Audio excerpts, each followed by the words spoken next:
আজ আমি চলে এসেছি গাজীপুরের শ্রীপুরের সাতখামের বাজারে। সেখানে রয়েছে এক গুপ্তধন, লোকে যাকে বলে ভাইরাল চা। এর নাম আব্দুল বাতেন স্পেশাল দুধমালাই চা। এখন আমি আছি সাতখামের বাজারে। প্রথমে আপনি গাজীপুর চৌরাস্তা হয়ে মাওনা আসবেন। মাওনা থেকে বর্মি রোডে সাতখামের এসে নামবেন। এসে এই পাশ দিয়ে, এই রেল ক্রসিংয়ের এই পাশ রাস্তা দিয়ে হেঁটে হেঁটে আপনারা সেই কাঙ্ক্ষিত আব্দুল বাতেন স্পেশাল দুধমালাই চায়ের দোকান দেখতে পাবেন। এখানে বানানো হয় অসাধারণ স্বাদের মালাই চা।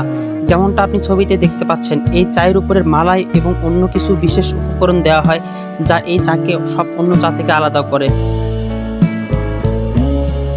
এই চায়ের বিশেষত্ব কি তা জানতে চাওয়া হলে আমাদেরকে বলেন। এই চায়ের পিছনে রয়েছে এক বিশেষ রেসিপি।